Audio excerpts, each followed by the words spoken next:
about and that drives my research and all of my work, to be fair, over my whole career in different areas.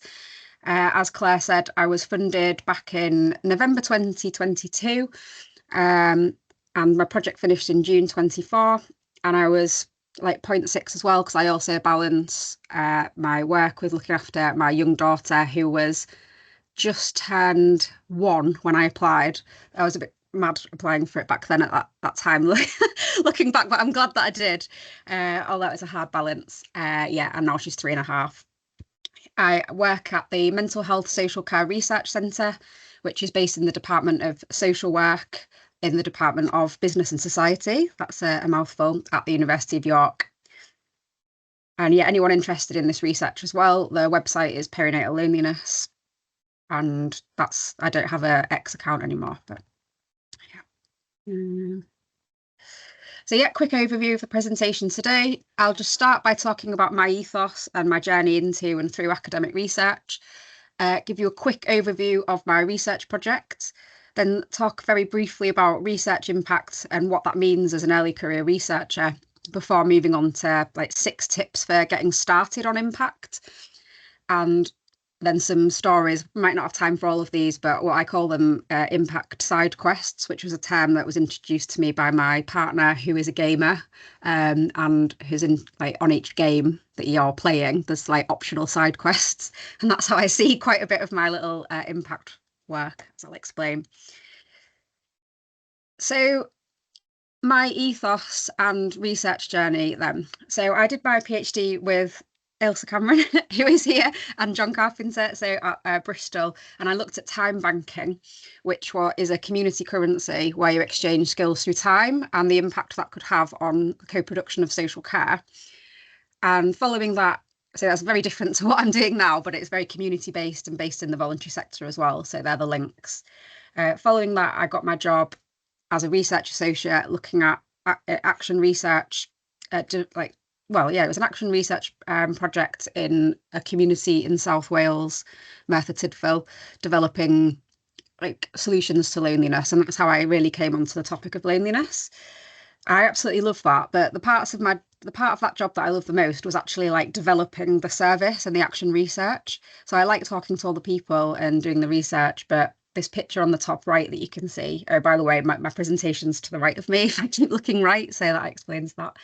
Yeah, this was a group of people, and we co-designed, they called it like a social group, and it's still running to this day. That was 2016, but this group of people are still running this project. And that's kind of like the light bulb moment in my head where I'm like, this is what I love the most about research, is actually seeing it translating into practice. And after that project, I actually took a break from research for a while because I wanted to get into, I'd gone straight from master's to PhD, from undergraduate master's to PhD, and I'd never got any practice. So I thought about becoming a social worker or doing mental health nursing, but instead I just spent, 3 years being a support worker, and then I worked in a mental health liaison team in A&E, triaging people when they turned up to A&E in mental distress. So yeah, these are some pictures of me working on Christmas Day. And yeah, I absolutely love that job as well, because I really enjoyed seeing, that's what sort of makes me tick, I've come to understand, is like working with people in that moment. And it really helped me, build my work. So when I then decided to return to research rather than staying in practice, because I do love research, but I decided at that point I really wanted to have a focus on applied research, and all the projects that I wanted to work on in the future were going to be about working with people, having impacts and helping like develop the outcomes. I also embraced sort of my practitioner and lived experience of mental illness as well, whereas previously I might have kept them to myself. I was like, no, this is a part of me. And so that sort of shaped my career. So I had a few jobs, I won't go into all the details, but fast forward to the overview of my research. So I came back from maternity leave, and about two months later I saw the call for this fellowship. So obviously perfect timing, but it was perfect timing for me, because it all worked out. But I was whilst I was on maternity leave, I was really interested in loneliness as it was something I'd researched, but and I felt I had postnatal depression and felt really lonely, and I was passionate about trying to develop solutions for this. So I put the project bid in to look to develop solutions for perinatal loneliness. It's very much a mapping and scoping project, hoping to seed lots of different aspects. So I had lots and lots of collaborating organisations, as you can see here. I won't read them all out, but I had a huge amount of collaboration. And the top here is like a banner of the project going forward. So I won't go into this slide too much detail because I'm not here to talk about my project as much, but more about the impacts of it. But basically, I recruited 2 advisory groups, one with professionals and practitioners, one with lived experience. I did a literature review, it was meant to be rapid, but it wasn't rapid. So it was a scoping review of all the interventions for perinatal loneliness and its proximal determinants like social network, social capital. I then did focus groups with parents who used services and professionals who supported them, interviewed 15 parents longitudinally, and did some public engagement activities to sort of find out what people thought of the emerging findings. And then all the reports and outputs were drafted with all the partners' help and with the advisory group's help as well. So yeah, I'm currently in that ongoing journey of sharing writing outputs, sharing them, and yeah. So my outputs, which when I wrote these down, started to make me sweat a little bit and realise why I did actually have to take 2 weeks off with stress last year. I did, bearing in mind I'm 0.6 as well, I went for it, but it is something I'm passionate about, and I feel like that's what I was really driven by, but not recommending that maybe people do as much as this. There is a human cost. But yeah, so I did 4 reports, which were published on Figshare, an animated film. I created an academic research network, and together we wrote a group paper and organised 2 annual perinatal loneliness conferences. Designed and piloted a perinatal wellbeing walking group in Sheffield with their mental health team, their perinatal mental health team. Developed a zine, a digital zine for LGBTQ plus parents. Did 2 ESRC Festival of Social Science events. Supported a Father Inclusion and Family Hubs conference with partners at Lincoln who led that. Done 2 funded research proposals. So yeah, and a few unfunded ones, but the main ones got funded. So yeah, one with research programme for social care and one follow-on one with 3 schools. Had a 6-month secondment to the Yorkshire and Humber Arc, which happened at the end of my fellowship. And I've written 3 academic papers, and I've put them last because although I do really value academic papers and think they're great, I've chosen through my career to prioritise the sort of impact work, and the papers usually sit afterwards, although one has now been accepted, so that's good.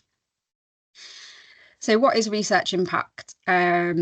Yeah, I've borrowed this from the University of Stirling's impact team, but yeah, using your research insights to make a difference to the real world. And they can have lots of different, so you can measure it in lots of different ways. So policy, capacity, culture, practice. So my research in my area, social work, and with the research that I do, I'm usually looking at society, health and well-being, and that's like changes to services and things like that.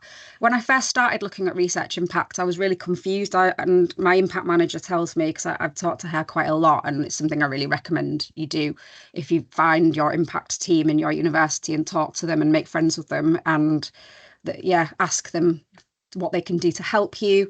And I really did lean on our impact manager, who repeatedly told me what impact was and wasn't before I grasped it. But I always thought it was just that you make the output and you put it out there and you measure who reads it. And I thought that was like a good measure of impact. But she's like, no, it's what happens next.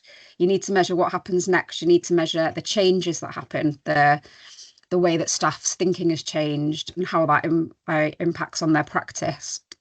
You need to measure if the service has changed. You need to measure if a new service is commissioned. You need to look at evidence that your research has influenced policy by finding references to your work. And that might not even be, you might not even be credited for that, but you might recognise a phrase that you've used that appears in a policy document and stuff like that. So what is research impact, and what what is realistic for an early career researcher? Because I really battled with this, but I went to a really good presentation by, I can't remember his name now, but it was a very senior professor. And he was like, at his level, he's wanting to change policy. He's like, he spent his whole career going in there. And he's like, I want this policy to change. I want the way we think about trauma-informed care to change. And he can have that impact because he's got his name, his reputation, his funding package, his research team. But as an early career researcher, you just have to think like, what can I do now? And see it as the first step along like a big journey throughout your career. And that feels a lot more achievable because no one will be expecting you. And maybe you will have the huge, depending on what field you're in as well, maybe you will have a huge impact. But it's more likely it will be small and local for now, and you can learn. So yeah, I've found that helpful to think about like it's the start of my story, what's realistic. So my goals were to produce lots of engaging outputs for different audiences. So my audiences were parents, health professionals, and service leaders. To build like an online profile to share my work with. So the guy Andre, who does mental health and the research health. I went to a really interesting talk by him, and he emphasized the importance of having an online presence. Like, this is not something that comes naturally to me, and it makes me a bit cringe, but it is really important to like be present online. I'll talk a bit more about that later, but that was a goal of mine. Increased awareness of perinatal loneliness and different types of loneliness as a public health issue was another impact I wanted to achieve. Starting to influence small changes in local services and healthcare professionals' practice, and maybe influence policy, but that I've decided is a longer term one. So I've got 6 sort of tips. So the first one, is start early and think about what's it feasible. And then so I would say try and think about impact from like the beginning of your project. And this was an error that I made at first, and people told me like, get people on board straight away. So if you want to have an impact, as soon as you start your project, be thinking, get my name out there, let everyone know what I'm doing, get lots of people that might be able to help you. Have lots of partners. Like I had so many partners, I brought them all on board from the beginning, and they were really invested. People they then wanted to help me. So it's like if you can involve people that will help you disseminate and achieve impact right from the start, I think that's a really effective strategy. Whereas if you try and do it afterwards, then people will be like, well, why are you contacting me now? And sometimes you can't always anticipate who you need from the beginning, but I think that's when you're designing your projects and after you've got the funding, it's really important to sit down and think who you might need. Like, what training and skills do you need as well? So I did some research impact training, and I've done training in like social media and things like that. So, and then you need to think about like, what can you be doing as you go along? Like, what can you be recording, tracking and measuring? And this is really important. And there's a whole slide on it next, but it's imperative to measure your research impact. And also, when you're thinking about impacts, make sure you leave space for unanticipated outcomes, which is the same in any research project, but you can't anticipate everything from the beginning. And then right at the end, also be thinking about, well, at the beginning, think about what might you use at the end. So ask all the way along your research journey. This is something that I've learned to do, and it's so effective, is ask for feedback, record and track absolutely everything. This will really help you when you're coming to think about what you've achieved and what impact you have and evidencing it. So at York, we're experimenting with this impact tool called Hive, but Pure does similar things, but Hive like makes it into a story.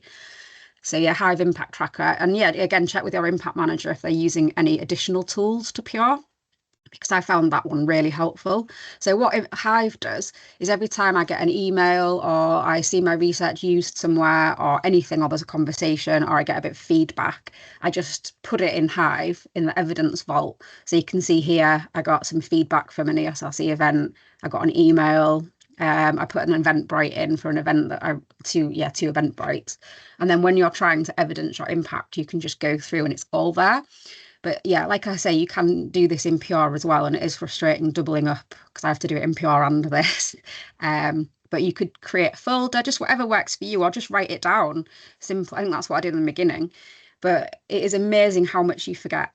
So that's a big tip, because it does build up every time you see your research. So yeah, useful tools for tracking who's seen your work and how many people have seen them as well, which it isn't like I was saying before, this isn't the impact, but you're seeing like your reach. And to achieve impact, you do need to have like a big reach. So to have a big reach, consider putting your research like really broadly. So Figshare and open access repositories are amazing. So I put all of my reports on Figshare and it gives you a DOI number and you can see how many people have read it and downloaded it. And that's been really helpful for me to track who's reading my outputs. And then YouTube does similar. Use like altmetric trackers on journals. And it's this bit's really cringe, but it's really worth doing if you've not done it already. But like Google yourself and your work. I do it probably like once a month. And that's one of the reasons I kept my maiden name Naughton-Doe rather than go to my married name, is because my name is really recognizable and this makes my job a lot easier. But there are ways to search for yourself. And yeah, write down, because I found like news articles that have used my research and I would never have known if I hadn't done that. Yeah, and register on Google Scholar. And yeah, and I always recommend as well that I found it so helpful to have a website. Like mine, Perinatal Loneliness website is amazing because I can just host everything on there and it lets me know who's downloaded stuff that I've put on there and things like that. And I've had a lot of people contact me because they've seen my website. And similar to like Figshare and YouTube, people do like read it and download it and stuff. So my third tip is when you're designing your outputs, this is something that I've really embraced in this project, was like really going in for like attractive and easy read outputs. I had kind of a light bulb moment where I was like, no one wants to read a really lengthy report. They just want to see like attractive like mind maps, which is, yeah. So that's how I wrote up my findings. And this has been really successful. I've had lots of people say like, wow, I read it, it was great. And then contact me and ask me to like go and present at a team meeting or I think, I'll go into that later. But yeah, there's lots of opportunities when people pick it up and make it easy to read. So don't fall into the trap of thinking you need to write like a lengthy, wordy report. Like I really enjoyed creating these with a designer. And it seems like people have said that they read it, whereas they wouldn't have read other stuff. So yeah, it's worth putting time into thinking about like who's going to read this. Like I designed these for professionals and policymakers. And the first one is the front cover of my report that I wrote, and the second one is a live scribe from the Father Inclusion and Family Hubs Day. And again, that's just a really nice summary of everything we did that day to show people what we've done, and if people ask what work in father inclusion I've done. Let's just go back to this one. Yeah, so ask for feedback as well. Something else that I do that I've not mentioned is I create Google Forms, and if anyone messages me to say, oh, I really enjoyed that presentation, I ask them to complete a Google form, which also asks like what they've done afterwards. And not everyone does it, but a lot of people do. So as a result, I've got this Google form of every time anyone's told me they've used my research or got in touch with me to ask for something about my research. And I also do it at the end of conferences and events just to say like, how has this changed your thinking, or what do you plan to do? And it seems like a lot of extra admin, but when it comes to then at the end tracking your impact, it's really helpful and people don't mind doing it at all. Or also getting people to write blogs for you can be quite nice. People are happy to do it. So yeah, once you've got your nice outputs, share through social media. Having an online presence early helps with this again, because if you've spent like 2 years developing your online presence, then when it comes to sharing, it's there. And that again was really helpful for me. So yeah, through the mental health, they recommended just having everything. So I've developed TikTok, which is not very used, but some people have engaged with TikTok. I mentioned that because it's the one because it's the one I'm least comfortable with, clearly. LinkedIn, Blue Sky, YouTube, Instagram. I don't use X anymore, but I still have one page on there that I don't use it. A website. And yeah, I'd say like building a brand as well helps, like getting some images. And then people are more likely to like go to you and see your work and see all the pattern when they can see all that consistency across. So it was through social media that I had my biggest impact win. And again, this is it is more like dissemination, but it's leading to things. So Lucy Jones, who wrote Matrescence, which is like one of the most amazing books about. She's a journalist, but she writes really evidence-based articles and summarizes academic research. And she included my work and interviewed me for this article. It felt shameful, the profound loneliness of modern motherhood, and lots of people read that. And I was also included on a podcast episode on loneliness because people had seen my work, and Lucy contacted me because she'd seen my mind maps on X directly. She said that. She was like, oh, I saw that mind map. So it just shows like doing that does help. So yeah, in-person events, talks and conferences are really, yeah, obviously really great to do. And this is some feedback, but I'm going to skip through that a little bit. I also organised this loneliness conference, and pulling together everything that I'd got, all the networks that I'd built over the years. And I had 160 people, most of whom were practitioners and professionals, just that I'd built through my social media and like talks. Yeah, and then we shared all the findings and invited people. So that was amazing, and had loads of people tell me they changed practice because of being to that conference.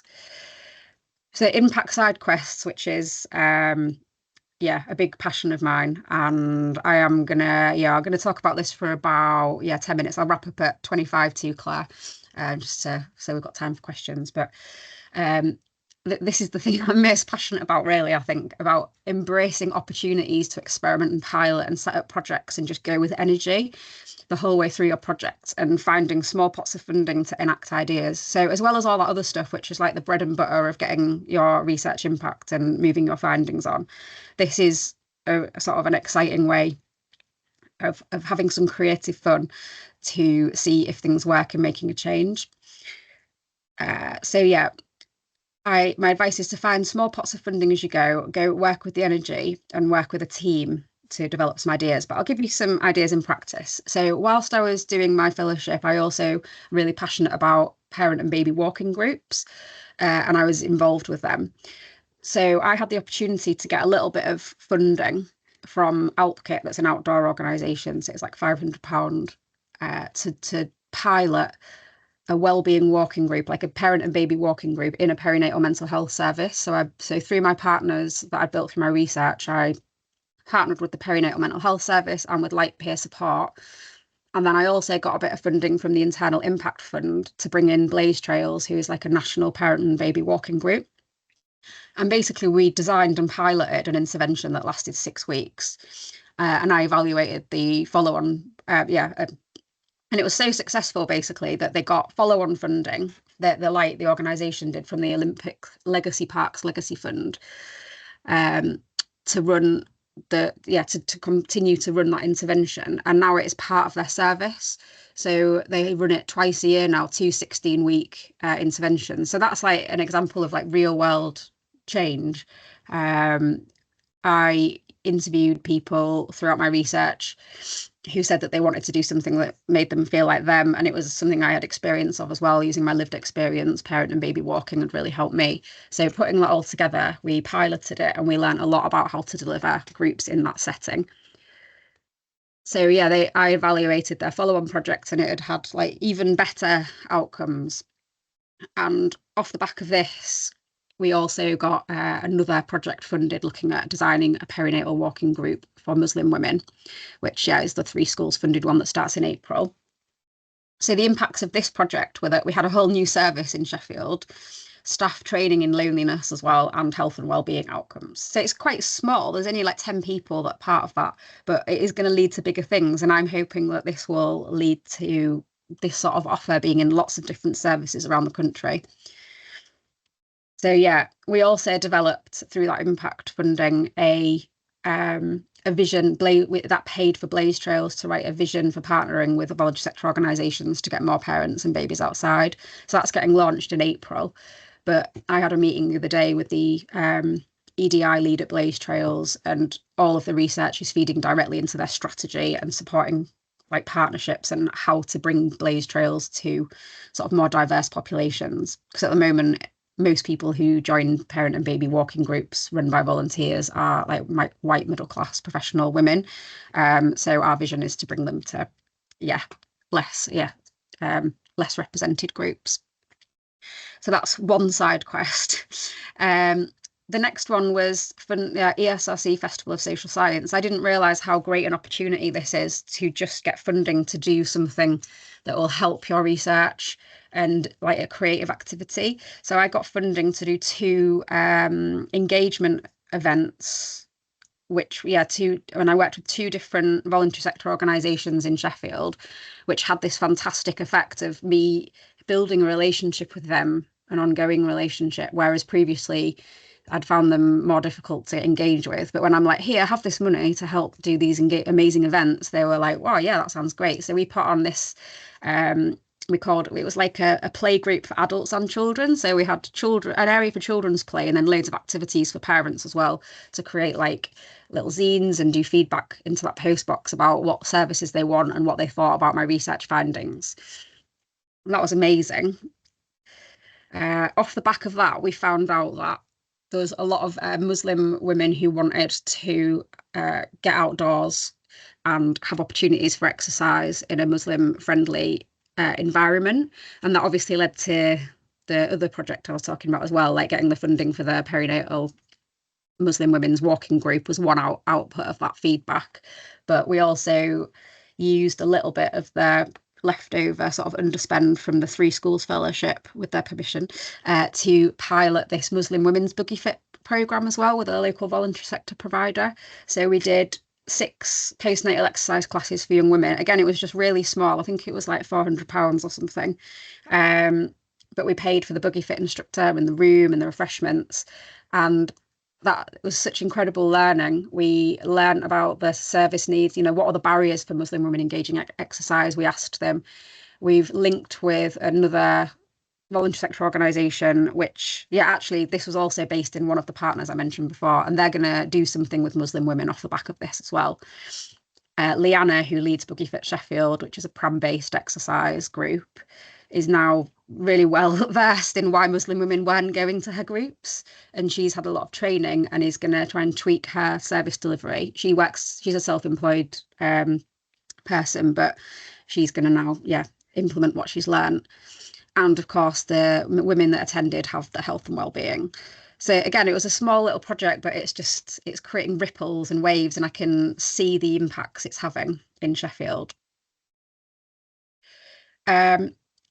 Again, this was another ESRC Festival of Social Science side quest project. So off the back of my fellowship, I found one of the key findings was that LGBTQ plus parents felt really lonely and excluded. And so I worked with some organisations that I partnered with and some advisory groups to sort of ask them, like, what do you want to lead on from this? So we've done 2 things. One is set up a research and practitioners network, which have just submitted a funding bid to for some funding to some space to write a bid. But that's, someone else is leading that. But it's great that that's come out of it. And the second project was they really wanted to create a positive resource that educated, or for LGBTQ plus parents and carers, or people thinking about becoming parents and carers, to make them realise they weren't alone. So the ESRC gave some funding to create a digital zine, which zines are like self-published magazines, and digital, so it's like online and you can click through it. And for 3 months we ran 2 workshops in person. It kind of exploded, like partners offered to do 2 workshops online and 3 workshops in person that were led by our partners around the country, and we had online submissions as well. And that will be launched. It's finished now, and I'm waiting for the PDF today. I'd hoped we get it today so I could show you, but basically it's like, I think there were 19 submissions, and it's absolutely incredible. Like, these are some of the submissions we had. We said people could submit anything about their experiences of being an LGBTQ plus parent. I'll share the link. It's so fab. I'm really proud of this. It was something that was very stressful for lots of reasons, but I'm glad it's here. So one of the, again, so whenever I do something like these, I ask for feedback, and one person said that, that they read it from cover to cover. They appreciated seeing the call out and being able to make their contribution. They found it validating to have an official space. So yeah, it's going to have, I know that this will have lots of impact for people that see it, because there's like nothing out there really like this for parents and carers to see.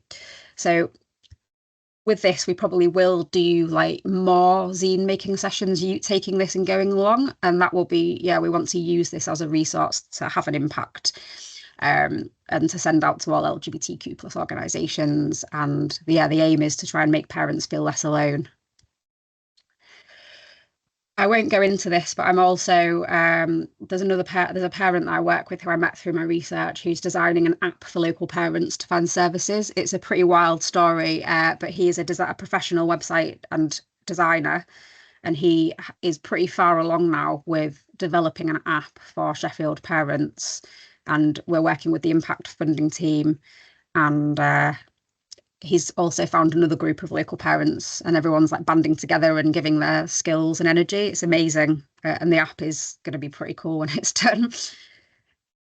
So yeah, finally, I wanted to finish on bearing all of the stuff I've just talked about, like looking after yourself is really key, because as researchers, we are pulled in so many different directions. We have to write bids, we have to sometimes teach, we have to do our research, and then it's like impacts like another thing to add on to that. And it can be really hard and overwhelming, and I definitely haven't always got the balance right, trying to manage everything. So I would just really recommend to everyone thinking, to help with your impact and your plan and everything to do with your research, like try and get mentorship. If you are funded through the NIHR, you can use mentors through their programme, or Grow as well is something really great, the NIHR Mental Health Incubator. Fantastic programme, probably applications opening soon. Yeah, I also had career coaching, which really helped me make decisions about, and the mentoring helped me think about the outputs that I wanted, like to make them really creative. I might not have had the confidence to not write a formal report if my mentor hadn't been like, just do it. Like, this is the future. We need like these fast, like well, nicely designed things. Like, you don't have to produce lots of academic papers and things straight away, because I was thinking I should prioritize my papers rather than impact, but I'm so happy I did it the other way around. Yeah, don't overcommit like I did. I did all this, but it was at a cost. And I also, the one learning I will have is is basically go where the energy is. And with your side quests in particular, just be willing to drop them if you need. Like, you can start them, and if they're starting to go wrong or taking too much of your time, then drop them. Like with the LGBTQ plus zine project, lots of things went wrong, and looking back, I probably should have dropped that, and that would have made my life a lot easier. Like, I'm really glad it's there, but if presented with a similar situation again where it was costing me that much brain space, I would have dropped it, remembering that it is a side quest and there's other things that I should prioritise. But so make sure that you prioritise nice things like going for walks with your toddler in this picture. I think I'm done now. Thank you. Wow. I'm just totally flummoxed. It's amazing what you've managed to do with the fellowship money. Lots of people are agreeing. I've made the most of it. You definitely have made the most of the money. And I think I was particularly interested to hear you acknowledge about, there is a human cost to actually doing too much, and, people do need to bear that in mind.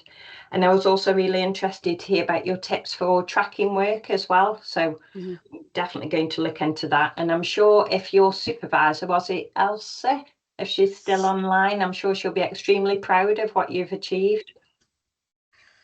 I'm always proud. Fantastic, really inspiring. I'm going to go now, Ruth, but I'll be in touch. Nice to see you, Elsa. Thank you. So now we've got a chance for some questions. If anybody's got anything they would like to ask Ruth about, don't be shy. I think you've stunned folk into silence, Ruth. Oh, that's fine. I know. Has nobody got anything they'd like to ask about? Oh, here we go. Oh, they're coming in now. So, right, we've got Gretchen first. Hi, that was a brilliant presentation. Thank you so much. And I've scribbled down lots of ideas that you shared, so really grateful for that. I was just wondering about how you plan ahead for some of the things that you're going to be doing. So, for example, do you always include in costs in your grants for things like infographics or animations, or do you find separate funding for those later?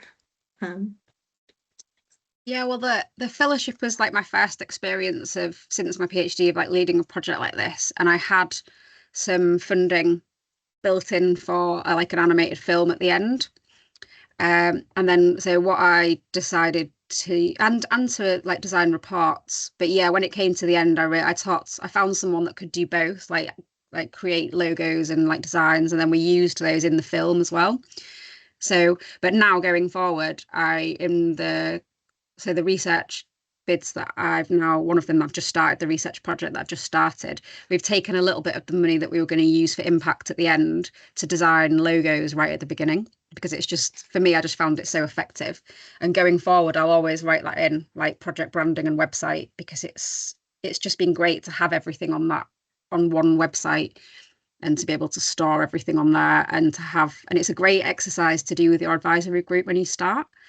So that's what I've done now. It's the first thing is like, what do you want the logos and the branding to look like for this project? And it's a nice, like, warm-up activity.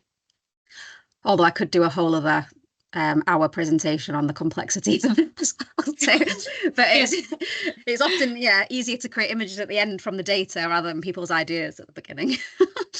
But that's brilliant. I love that idea to create the logo with your advisory group. That's brilliant.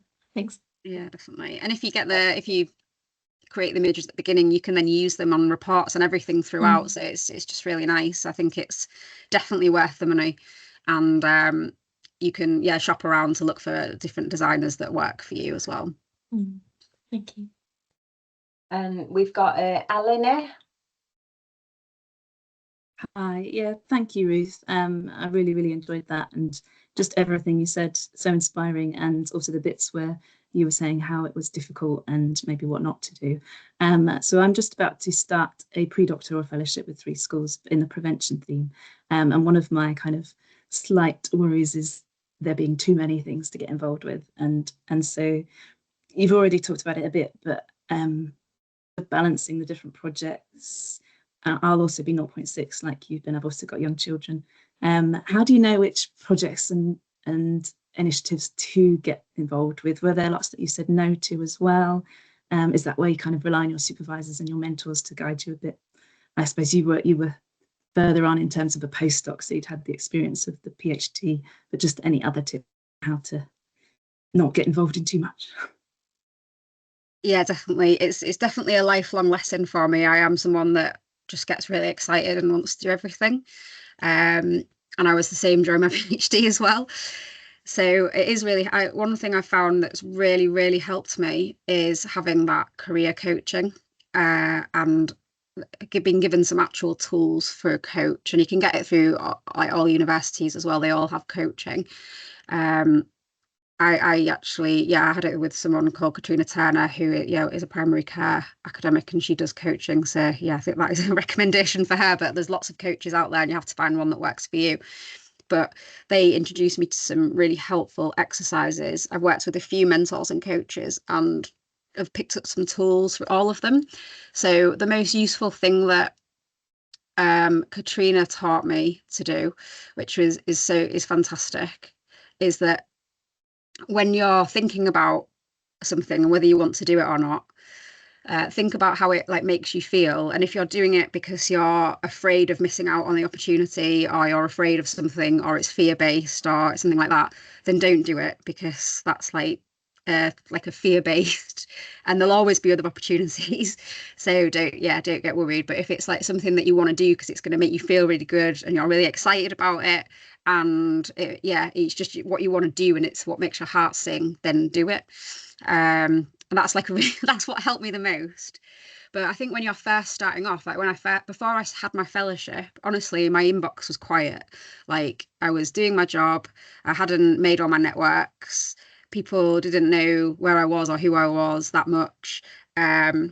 And then with the fellowship work and all this work that I've been doing, I found that suddenly I was overwhelmed with things and projects and people wanting to do stuff, and then that's when I had to learn the skill. So I think at first I made the mistake like just saying yes to everything. And as an early career researcher who's on a fixed term contract, you're like, you never know where your next funding is going to come from. So I find it really hard to say no to anything. So I'm like, oh well, maybe maybe that. And then when I'd got taken like far too much on, that's at the point that I really sort of was at the like privileged point that I'd worked hard for, but I feel very lucky to be like, well, I've got lots of different things. And what helps me to do it now is I have like a table as well. And I have every time I have an opportunity, I put it in the table and I talk to my supervisor or a colleague at work about it. I talk to my partner, and then I make a list of all the advantages and disadvantages and like the costs, like emotionally, of doing it, and then I can think about it rationally, and then I decide. Whereas before I just say yes immediately. Whereas like having that, like all of those checks, because I realized that taking on a project doesn't just impact, well, first of all, it impacts my day job, the thing that I'm funded to do. Second of all, it impacts my family if I don't manage my time. So I think someone's just said the pressure to take on things whilst on a precarious contract is it's very real, and it's something that I've had to work on. Because immediately I'm like, oh yeah, I want to do it. But it's hard. But there's little things like putting systems in place to help you and work out. And I'm now I've got like a career goal which Katrina helped me develop, and that also helps me. Like, will this help my end goal, or is it a side quest that's going to drag me off? And then often I'll delegate as well. So like the LGBT research network is now going to be run by someone else, so I couldn't do that. But it's tough. I hope that was helpful, but it's really helpful. Thank you. Is there any other questions at all for Ruth? I think that's probably it, Ruth. So, thank you so much for leading this seminar. It's been fantastic. I'm sure everybody. Thank you for all coming, and I've really enjoyed chatting about my research impact, which is my pet project. So. Yeah, it was great. And keep an eye out, everybody, for future seminars we've got arranged as part of the mental health programme. Definitely. And I just wanted to say thanks to 3 schools as well for being such a amazing, supportive and really flexible funder too, that are willing to have flexibility to fund side projects. You've been a model fellow. Thanks. Cool. Thank you, everybody. Take care. Thanks. Bye-bye. Bye.